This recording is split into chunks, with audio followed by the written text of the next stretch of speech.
programme is brought to you by UCL, London's global university. Thank you for coming this morning. My name is Faris Haddad, and I'd like to welcome you to the launch of the Institute of Sport, Exercise and Health. Just a few brief words from me to start the day, really, and I promise to try and keep quiet most of the rest of the time.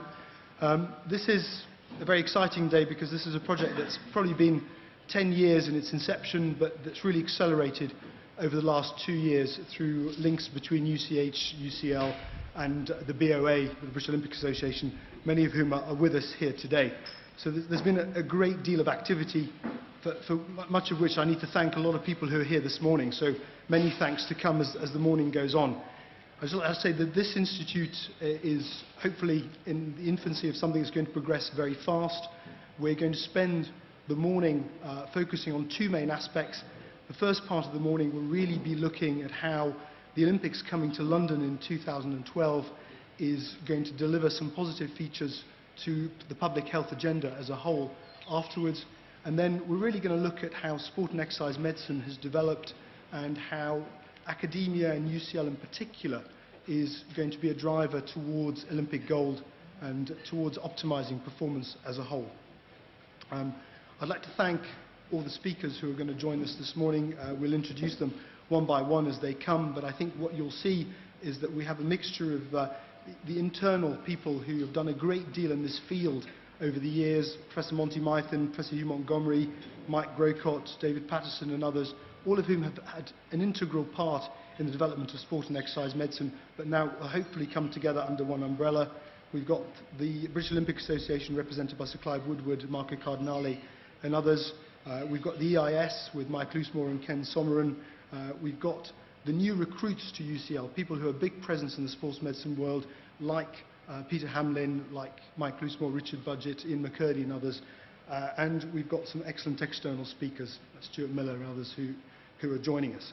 The Institute today will focus on, if you like, a wider agenda, but it's an area where I hope we will work with all of you in the coming months. We're doing a great deal of work in education with MScs and future BScs and training in sports medicine. We're doing some good links to clinical work, and of course we're doing a great deal of research, some of which you're going to hear about. So it should be a setting where I hope we will integrate a great deal of activity both in this campus but across the other campuses in the wider sports community, and where we do some very good translational work in the next few years. There'll be a lot more of that to come, but in the first instance what I'd like to do is to introduce the Provost. Malcolm Grant's very kindly come in this morning to join us to say a few words. Well, thank you very much, Faris, and can I start by welcoming everybody here to one of the world's greatest research universities, and I would say that, wouldn't I? But the excitement about the Institute is not that it's simply a UCL initiative, but it's something that we're doing with our very good friends, the University College London Hospital Foundation Trust, because what we're able to do together is much greater than what we're able to do individually. And this is a cross-cutting initiative that draws from basic science through to the clinic, which draws upon the research strength that we have in our hospitals, but also the research strengths that we have in our laboratories.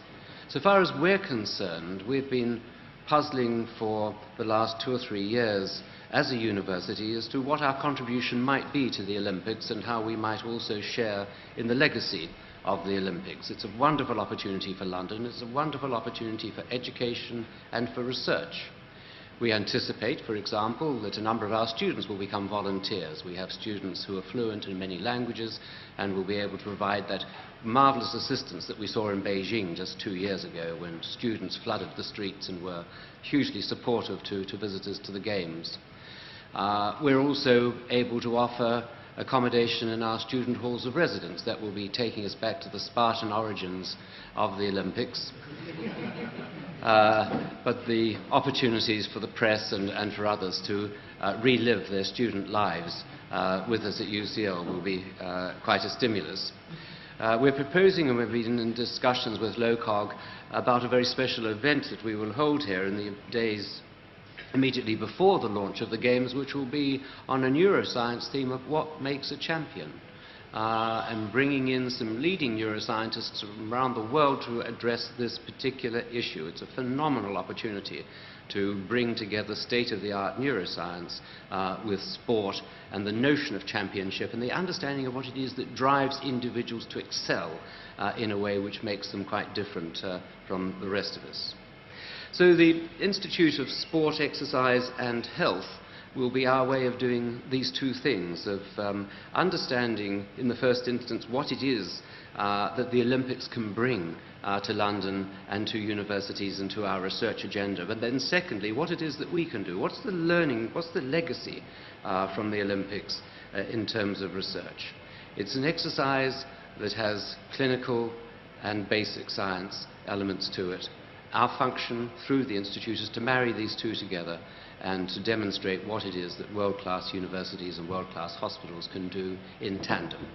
So it gives me enormous pleasure to launch this morning the Institute of Sport, Exercise and Health, to thank all of those who have been involved in its formation and who will be leading it through, to thank all of those who will be speaking today, and to welcome you all to this, did I say it before, world-class university. Thank you very much.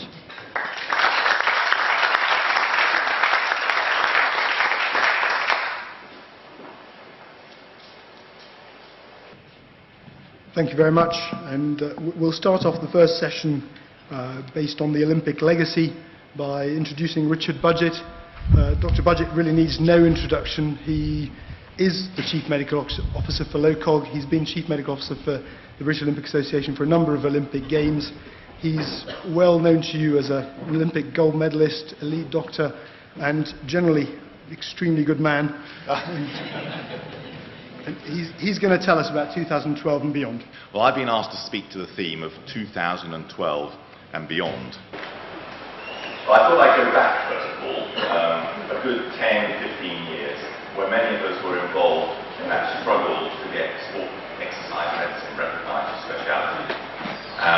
As I said last week at a gathering of some of us, the British Association of Sport Medicine, the Institute of Sport Medicine, both changed their names to include the word exercise. And that, along with a lot of hard work by many people, including the Minister of Sport, UK Sport and others, meant that when the IOC came over to assess our bid in February 2005, I was able to stand up as the then Chief Medical Officer for the British Olympic Association. Liam Donaldson stood up as the Chief Medical Officer for England and Wales. And we were able to show the IOC how fantastic the medical care was going to be in 2012 if they gave the Games to the UK. Secondary care, ambulances, volunteers, and really importantly the volunteers, and I'll come back to that, and the expertise we had in pre-hospital care. And Sir Liam Donaldson was able to stand up and say, sport and exercise medicine is recognised as a speciality in the UK, and that's why we won the bid.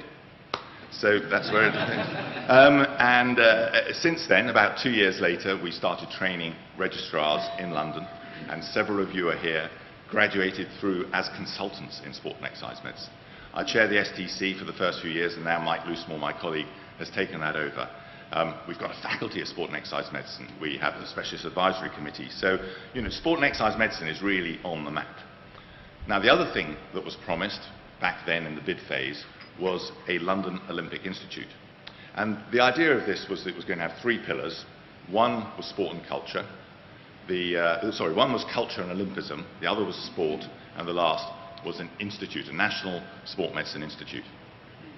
Now, the London Olympic Institute has faded away somewhat because sport, and you can understand, don't want to move lock, stock and barrel into East London. They have their setups all around the country. So, but the idea of a National Sport Medicine Institute is really gaining strength now. And I think, as we'll hear later today, this initiative is a vital part of that. And I think it's very exciting because we promised it back then. And if we can deliver on that bid promise, it'll be fantastic. So now, leading up to the Games, well, the stadium is more built than this now if you just look out the window at Canary Wharf. The Aquatic Centre is getting built as well. The Velodrome, where perhaps we'll win lots of medals. And the Olympic Village is rising from the ground. And there will be the Polyclinic, which will be, I think, it will have a certain wow, the Polyclinic. It's the jewel in our crown, as I'll come to later. And that's more or less what it's going to look like.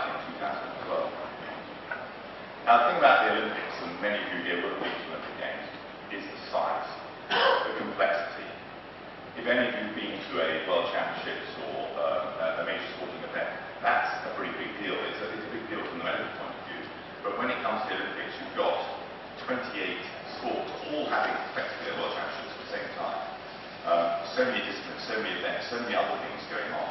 But I think the most important thing is right down the bottom, and that's the 70,000 volunteers in the Olympics and the 40,000 volunteers in the Paralympics.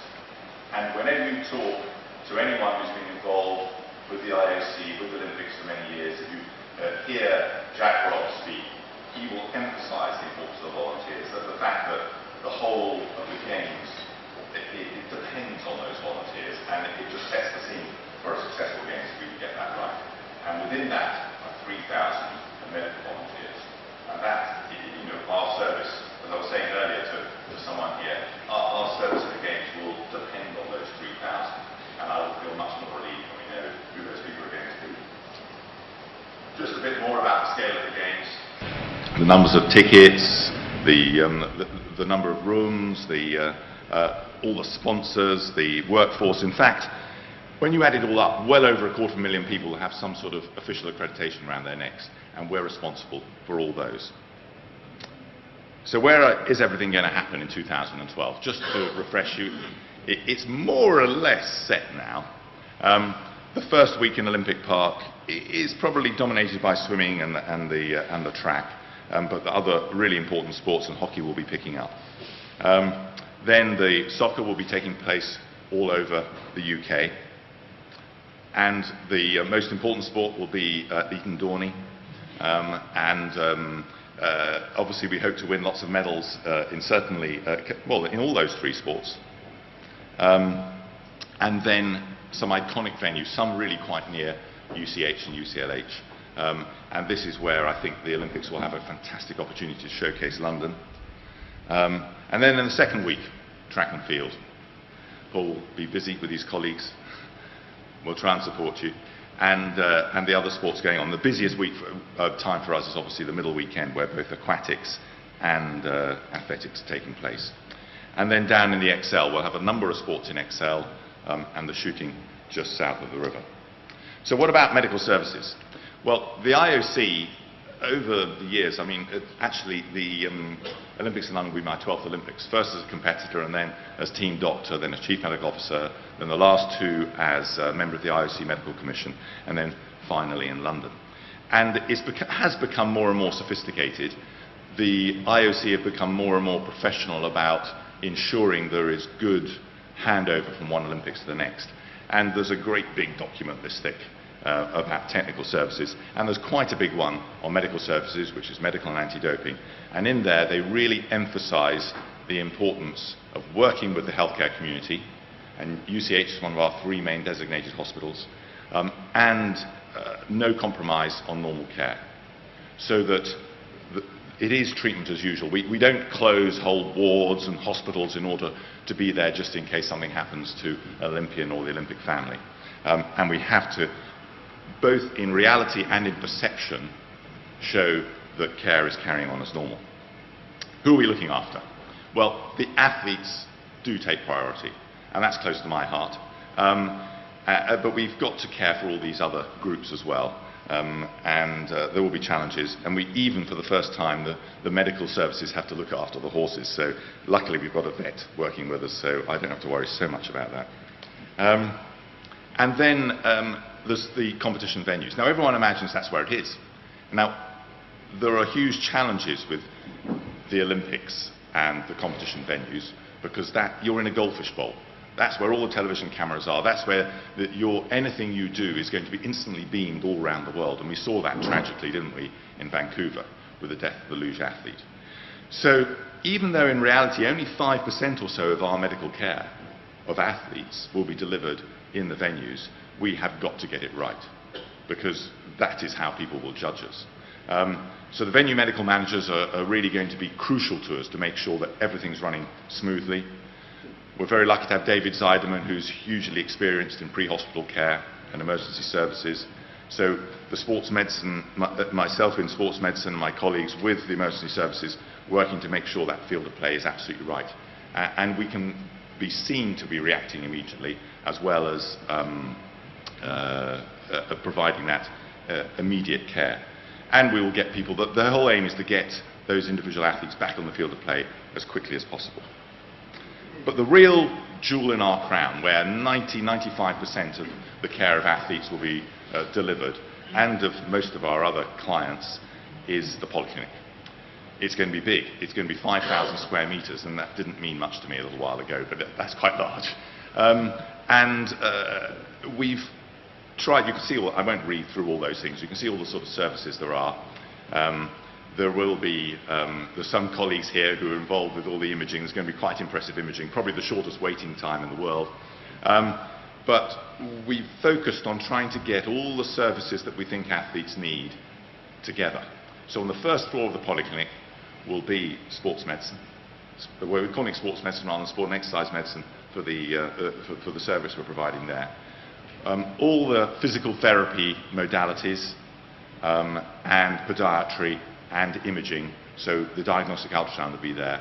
So the team doctors, the physiotherapists with their athletes, the athletes on their own can come straight to this area where all these people will be working together as part of a multidisciplinary team, backed up by everything from dental to ophthalmology to other specialists to orthopedics,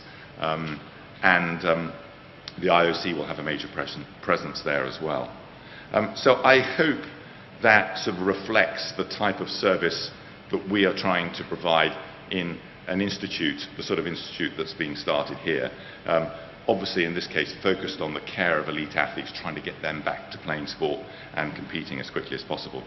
So here's just a little example of that. It's a non-urgent athletes pathway. I'm sorry it's such a busy slide, but you can see in the middle there's that circle of sports medicine, podiatry, imaging and physical therapies, and we'll keep those together with all the other supporting infrastructure around them. So what are our priorities in the next year for 2010, leading into 2011? Well, back in February 2005, as I mentioned a moment ago, Cillian Donaldson made some great promises, and I suspect some of the promises that were made by government were made because we were lying third at the time, as I said, behind Madrid and Paris, and perhaps they didn't really believe we were going to win. But we did win. And so it's our job, my job, to try and keep the government and the Department of Health to those promises as much as possible. And the ambulances are really important to us, and we will get London Ambulance leading it, but ambulance services from all over the country cooperating to provide that backup that we need. But we will provide all the care within the stadia. They are to deal with emergencies and for resilience in case there's any really larger emergencies than we can deal with. And then the hospitals, and of course UCLH is part of that, with the Hamilton as being the closest to the Olympic Park, the Royal London for the press and for major trauma, and then other hospitals around the country depending on where the venues are. I've mentioned the volunteers already. There was a promise that the volunteers would come from the National Health Service on paid leave. Now, it turns out the paid leave, holiday is paid leave, so that is the compromise or other that have been come to. And I'm very hopeful that many of the people we want to volunteer will negotiate with their trusts, with their PCTs, so they do get as much time off as possible, as much of it as special leave as possible. But it is undoubtedly going to be a challenge, that. And we will give priority to those individuals who can give us more time if they do have the expertise that we need. Because as a team doctor, I know consistency of care really makes a huge difference. And then we've got to get the polyclinic built. We're planning for the test events, which are actually called games readiness events. They start next summer. We're looking at all our policies and procedures, and many people around this room are involved with helping us look at that and the risks and how to mitigate those. And then in July, which is at the end of this month, we will start volunteer recruitment for all the medical services. We will have a much broader volunteer recruitment in September, and then we will interview in March, April next year. So we won't know until April next year who our volunteers are going to be, and then we can plan in more detail. So what are our priorities? I was asked to talk about beyond 2012, and I know that really is the theme of today. One of the reasons we won the bid was because Sebastian Coe turned up with all those children rather than people in grey suits. The London Games is all about inspiration, and in the bid document was that promise to use the Games to inspire change. And that really is the theme of London 2012. So anything we can do to use the Games to inspire changes that will improve health, improve our medical services, is fantastic. Well, the polyclinic is going to be legacy for new and PCT. There's improved surveillance, healthier population. I know there's wavering on this, but the government have this commitment for 2 million more people exercising, half through sport, half through the National Health Service and Department of Health. And that is a challenge. And I think unless we get an institute, both here and a network around the country, real excellence in sport and exercise medicine, then we don't have any hope of delivering on that 1 million more people exercising and keeping them exercising and keeping them healthy. So, thank you very much.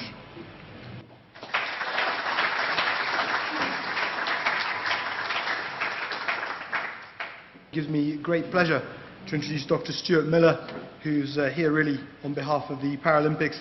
Stuart is the Clinical Director for Sport and Exercise Medicine in Bath and is also the EIS Lead and Chief Medical Officer for the Paralympics. So he's going to share his vision with us for the Paralympics and disability sport in 2012. Thank you very much. Yesterday my son came back from London. He said, "I've found this fantastic university. I want to go there." They had the open day yesterday here. So I must say I was bowled over when you just walk into this fantastic courtyard. It's the first time I've been. I love it. I'm here to talk about Paralympics and disability sport. Some people really don't understand or fully get it. And as Gareth Davies, one of the journalists, said, it's impossible to change everybody's perception on the subject of disabled sport. And I was just thinking about all the excesses of the World Cup, and I must say that working in an environment which is less cluttered by egos and money, unfortunately, is quite refreshing, really. You mentioned inspiring, and the Paralympic Games are a fantastic demonstration of what people with a disability can achieve. And it's just an awareness within the world environment that once every 4 years we take the time just to acknowledge some of the skills and also just to remind people about disability and where that is in our society. To set the scene, Paralympics is actually quite new. 1948, Gutman, a doctor working at Stoke Mandeville, started off a Games. 1960, the first real Paralympic Games in Rome, 23 countries, 400 athletes. It's really gone on so that by 2000 in Sydney, 1.1 billion people watched it on the TV. And by Beijing, a cumulative global audience of 3.8 billion. I've got to say that in the Sydney Games, no Paralympic sport was televised in the USA, so it's quite new to a lot of people, and I think people are generally taking much more of an interest, but it is it's a young specialty, really. So why have a Paralympic Games?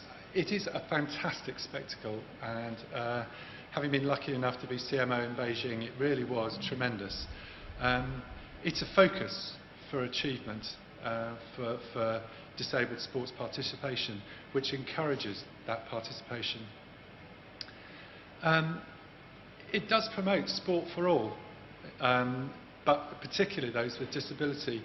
And if you think about what it's like to look up to an Olympic athlete and to say, "Oh, I want to be that."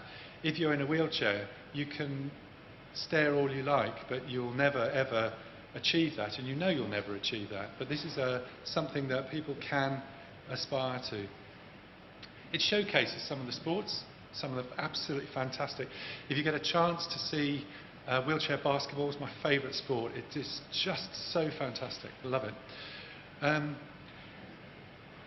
Also, it promotes disability as a normal part of society. Turn on the telly, there's somebody with no arm, there's somebody in a wheelchair. That's all right. It becomes a normal part of society. We were at a training camp in Hong Kong, and said the boccia team are coming in today. Boccia is like bull, seated bull, played by some of our most disabled athletes. Most of them have cerebral palsy. And I had my own perceptions. I thought as a doctor there were going to be a lot of hard work, a lot of dependency. I'd need a lot of input. In fact, they were one of the lowest users of medical care. They were fabulous fun. The first thing they did was to challenge the medical team to a game of boccia. So I thought, bull, this guy can't eat his breakfast without help. I could do all right here. They absolutely thrashed us and then proceeded to thrash the whole world to become boccia Paralympic champions. One of the nurses was from one of the spinal units, and she was looking after the holding camp, so I didn't stay for Beijing, the actual games, and she went back and was working. Whilst the Paralympic Games was on, there was nothing else allowed on the television. None of the guys in the spinal unit would let them turn it over, because that was a point of inspiration to them. Particularly for those people who are recently injured or who have grown up with a disability. I think the participants can act as ambassadors to the sport and encourage participation in sport, and be able to educate those without a disability regarding having people compete and train alongside them. There is also a need for a Paralympic Games to leave a legacy, so that impetus from events such as London 2012 encourages those with a disability to participate in sport and feel better about their lives. So I was asked to have a look at the legacy, and these are my own thoughts. So I just thought I'd look through the main legacy promises which were put forward, making the UK world leading, transforming the heart of East London, so regeneration, inspiring people to exercise and also to get involved in volunteering, and making a blueprint for sustainable living, and demonstrate that the UK is a creative, inclusive and welcoming place to live in. That inclusive bit was about the only thing that I could see related to Paralympics in general. If you look at the games, any Paralympic Games, Olympic Games, there is an automatic legacy. Every event leaves a legacy of a shared experience. You know, all the flags up on the cars at the moment. We hope that you do well, and that we have a group of athletes that we can admire as our champions. There is a feel-good factor of a win. I keep thinking of the football, but I can't. And it's just a heightened awareness of just how much a human being can achieve. And if you think about the disability, adding disability to it, just how much somebody can achieve with such great problems to cope with.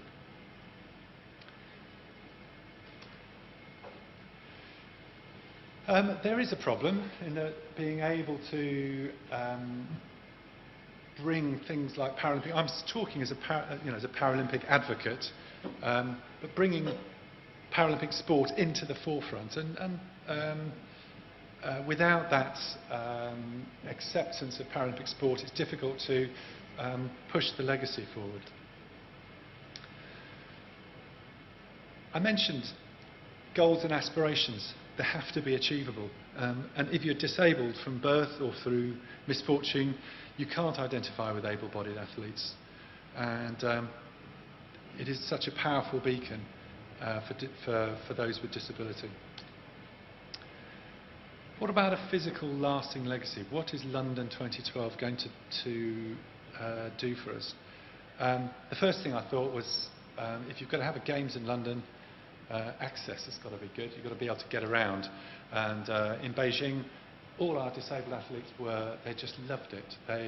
Because the taxis were just dirt cheap, and they could just get in a taxi and go, which is the most convenient way.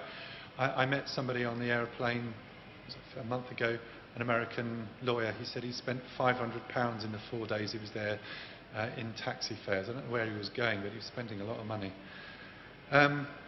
So if you walk around London, retail environment's reasonable, a lot of disability rules around that. The tourist access is good. The general public, generally helpful, but if you arrive by train, it's a real problem. Paddington, Victoria, Euston, a lot of St Pancras. So our main routes into London by train, getting off the train involves booking a ramp for wheelchair users, and getting out the station can be a problem. Buses, generally getting better. If you notice the raised curbs along most of certainly around the Bristol area where I work, they've changed all the buses to enable people to get on in a wheelchair. Cars, there's a charging zone, and if you look at the London Underground, could be the saviour. The blue disabled sign, you can pick out a few. It's quite difficult to see. There is a map which shows what you can do with a tube. Where they've got the stations, you can access them. And if you look, there's vast areas where you can't access the tube network. So it would be nice to be able to drive that forward and at least have an awareness. Developing legacy projects. There are a lot of interested people who want to improve the lot for people with disability. So working with spinal units, amputee units, military rehab such as Headley Court, and making sure that health, exercise is part of their normal rehab. I use the end point of shopping at Tesco's as a general criticism of NHS rehabilitation, that once you can walk, there's no more problem. But getting that last stage of rehabilitation can be quite difficult. Where you have a permanent disability which, for instance, requires a wheelchair, and you want to take up racing or playing tennis or anything, you've got to spend about £4,000 on a competition chair. And that's very difficult. So working a way of being able to have access to things like that.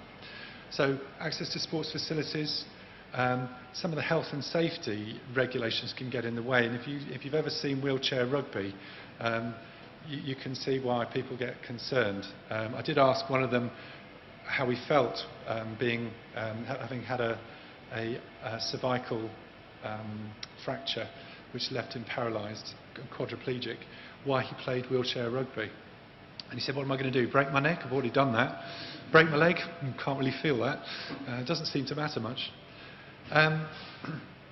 So I would love to see this as a legacy, to enable people to say, yes, I take this seriously, and money is made available to bring sport down into the periphery and away from elite and into participation.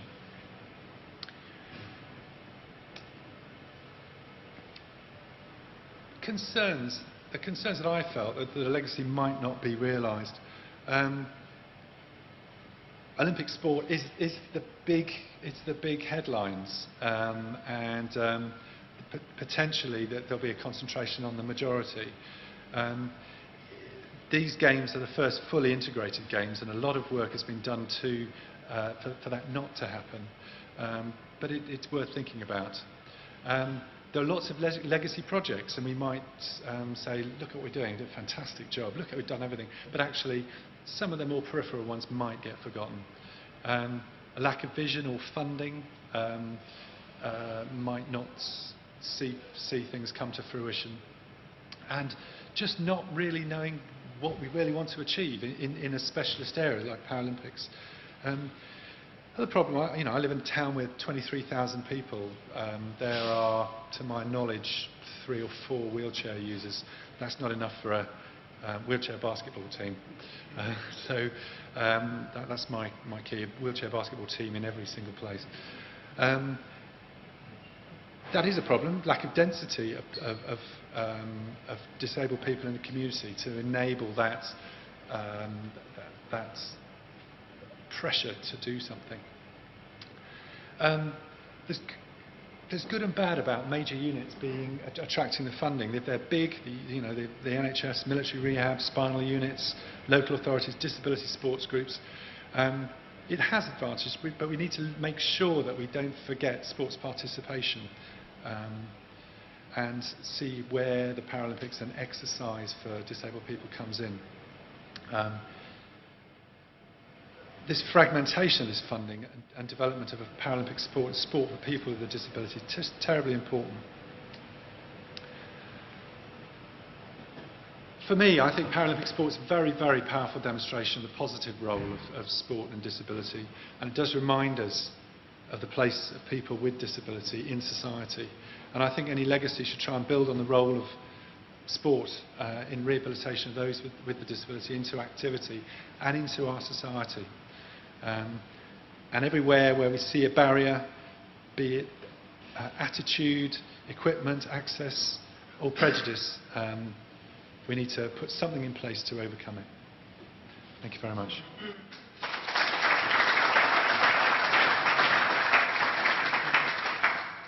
The third speaker in this session is Peter Hamlin. Also, I suspect needs no introduction. Peter's a very well-known neurosurgeon, but he's also been involved in sports medicine for a very long time, was lead and head and rescuer of the QMUL program many years ago, and is now with us here at UCL as Director of Education at the Institute of Sport, Exercise and Health, and he's really going to drill down a little bit further into the Olympic health legacy. Peter.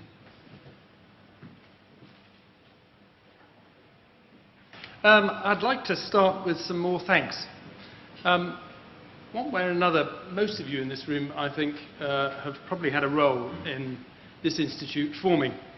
You might not have consciously known about it, but by generating the weight of interest in sport and exercise medicine, you've all had a part in it. Many of you have had a very direct part in it. And I think what we're involved in here is a really crucial part of our nation's health building. I would hope that we form a pivotal part of delivering a legacy for the Olympics, and we should all be very proud of what's been achieved even to date. Well, having patted ourselves on the back, I'd like to spend the rest of my session giving sport and the Olympics a thorough drubbing. And we're going to discuss this issue, the health of the Olympics. And let's start by going back to where Richard started, 2005, when we were still a candidate city. And at that time, we promised a legacy which again has been alluded to, and I've addressed here in three broad sections. We would have a capital with the most fine sporting venues available for our elite athletes. We would have this London Olympic Institute, which would deliver a number of things that Richard has alluded to, and which now looks very different. I'll return to what that might be. And we would most particularly benefit our entire community. We would leave a legacy not only in terms of regeneration of the community in East London, a place where I lived and worked for some 20 years, but also opportunities for all to take part in physical activity. So we would end up with this fitter society. And it was this chap, I think, who inadvertently set the scene for us achieving most of that. Up until we got into the last 5, in the time of Barbara Cressani, the whole idea of the Olympics was that it would be entirely self-supporting, and that the medicine would be provided there by the independent sector. Most sports doctors at that time worked in a sort of twilight zone, all in the private sector. They had no structured training, and it really was a very patchy service. And so it was those doctors that were called upon initially to get involved in looking at the bid. But then it all looked like we might get somewhere in this bid process, and the government, in the form of the Chancellor, decided to back it. And that meant that the health service had to provide sport and exercise medicine. There was then oh yes, we haven't got any sport and exercise medicine in the NHS moment, which was a bit chilly. And we get to the time leading up to our presentation in February 2005 of the Olympic bid to the IOC Inspection Committee. Richard's alluded to that day. It was a great day. There was a wonderful bit at the beginning when we were all in the foyer, and Richard Cabourn, who was then the Minister responsible for sport, working, I would point out, in the Department of Culture, Media and Sport, not the Department of Health, rushed into the room and said to Sir Liam, "You can give version 1. And Sir Liam said, "Great." It's a nod, and everybody wondered what that meant. Version 2 was that sports medicine exists in the UK. Version 1 was that sport and exercise medicine was a recognised specialty within the National Health Service and the Department of Health.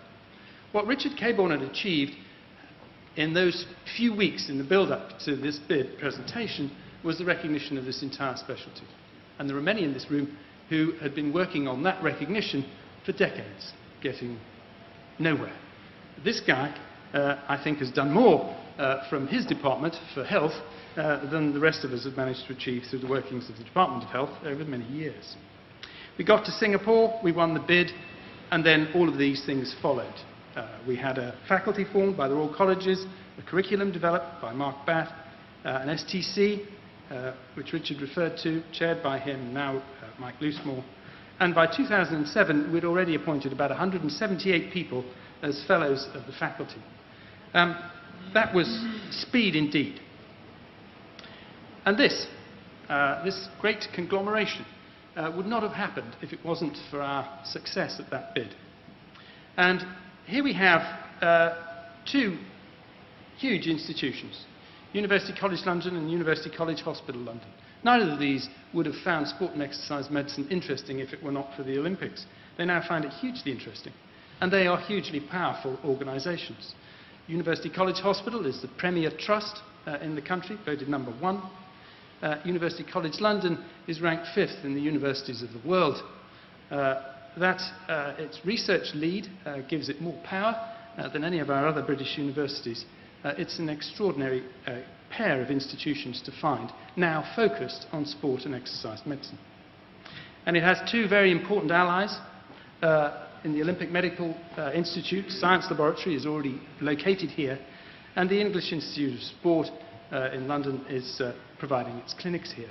These are fantastic changes on which we've been able to build this institute and get things started. Again, very rapid change. I said I was going to give it a bit of a drubbing, and this is where that bit starts. Because if the sport and exercise medicine is an already delivered legacy, what else is to come? And I'd like to do that by considering this, the Olympic health equation.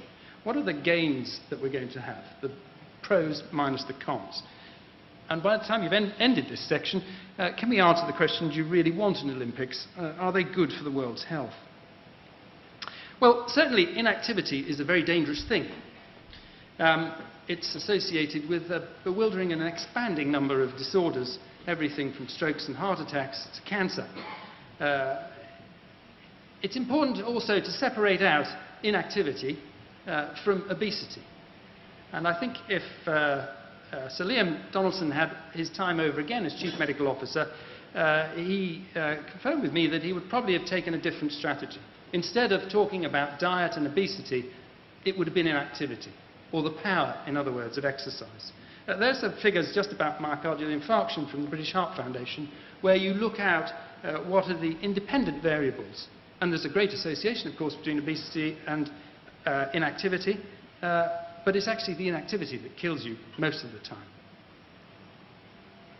And sure, the Olympics can generate exercise. It's well known and was well publicised that after we won that gold medal in 2002, you couldn't buy curling equipment for months because it was all immediately sold out. And presumably, people took measurable amounts of more exercise with their curling equipment, and there were measurably fewer heart attacks as a result. I'm pleased to say from their posture there was probably an increase in the number of spinal disorders, which is excellent news for me. some sports are also associated with injury. And you therefore have to subtract the injuries that you can sustain during sporting activity from the gains you get from the exercise before you can get there. And in broad terms, exercise is healthy and sport isn't, if that's the way you choose to get it. Amy did not make a contribution to public health. 98 miles an hour, 1 inch off very hard ice, is not a good way to get healthy if you applied it to our general population. So really, the trick is to induce people to exercise, not necessarily to this kind of battle. And it's a fantastically powerful tool if you can crack that link, the link between showing people sport and getting them doing exercise. Because you've got the entire planet watching. It's a perfect way to go. The target audience, the typical couch potato, is watching. And the trick is to get this chap doing a bit more exercise rather than watching other people at work. That's quite a trick, and I think there is, in fact, not much evidence that the Olympics, to date anyway, has generated people exercising at greater levels than they did. If you're looking at that health equation, then we'll just park the issue of exercise for a moment and start to run through some of the other impacts that the Olympics and the Olympic movement can have. You remember from that slide of the legacy there was going to be a regeneration of the entire community from inward investment. But the history of inward investment in East London, anyway, is one really of displacement. The poor people who are living in the Lee Valley used to live in the East End until it was gentrified. The new housing, the new roads, the new hospitals, jobs and businesses brought some well-heeled people. And the less well-heeled people moved out. So you have to deliver that regeneration in a way that will maintain the population that is already there. And I think, in fact, there's some encouraging signs that is being done. Inward investment, of course, has to be paid for. The year after we won the bid, Montreal famously made its last payment for the games it had held in '76. 30 years during which time very little public expenditure was made on projects, and the eventual legacy is one track used for jalopy racing. The rest of them have fallen apart. For those who were involved in medicine in Montreal, it was a bad time. Getting hospitals built was virtually impossible during that entire period. The 2012 Health Forum was formed after the bid was successful, whereby people who were interested in the health legacy of the Games came together to discuss how that would go forwards. And at its first meeting, this was one of the spectres raised, that the massive construction project, the biggest that had been seen in our history, would actually cause problems in itself. And sure enough, it must be quite a thing to live through if that's where you are. And that leads you neatly onto this bit, the carbon footprint, the elephant in the room that nobody really wants to talk about. You've got to build all that Olympic stadium, you're then going to transport 250,000 people to come and have a look at it, and then you've got to decommission the whole lot. That is quite a footprint. Big feat. The next issue that you might look at is the fact that this is a mass event. There are many, many participants, millions of spectators, and the world's media are watching you. So what does that do? Well, unfortunately, mass media can attract some bad people. And the Olympics were visited by that in '72. And paradoxically, London came to the fore as having one of its strengths in that it was thought to be a good place to combat terrorism. The other candidate cities had all been victims. Our experience over many years with the IRA was thought to put us in good stead. But the day after our success, the papers turned from celebration to sadness as that same terrorism came back to visit us. And you don't have to have bad people to have a bad time. Hillsborough, Heysel, all claimed many lives. You have to do an awful lot of exercise in an awful lot of gyms to make up for one of those. The mass media also brings with it sponsorship. Let's get it clear. Companies sponsor things because it sells more of their product. That's why they do it. It's a very straightforward calculation. And the sponsorship of sporting events promotes power and health. It's that image. That's why this cunning chap, Bernie Ecclestone, gave £1 million so that the ban on tobacco advertising in sport was deferred for a year from his sport on the grounds of hardship. And sure, they had a year more of this kind of power displayed all over the nation's papers each weekend you had an Olympics. Great stuff, really cost effective.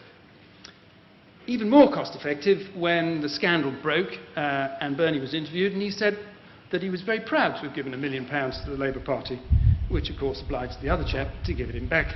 So he got it for free. Smart chap. The Olympic sponsors are these two companies, McDonald's and Coca-Cola. They're contracted in until 2016. In 2008, 360 million teenagers and children in China were delivered to these sharpshooters from the fast food industry. That's not something we can be proud of. If they are successful, which is why they do it, that will have brought a negative to your equation. This is altogether more difficult to quantify. But this, I think, if exercise is one very measurable benefit that you could gain, this, well, peace, harmony, if you like, is a rather immeasurable but hugely important part of the Olympics. The Olympics turns the world into a village. Everybody's a neighbour. You get to know all of the other countries. It promotes peace. It promotes well-being. It promotes fitness. It is a hugely inspiring event. I've listed a lot of negatives. This, I think, firmly goes in the column of good. It's a big good. And here you have the health equation, if you like, the balance. I've put the good, the bad, and the ugly, if you like, in the middle. The good are those things which will bring benefit.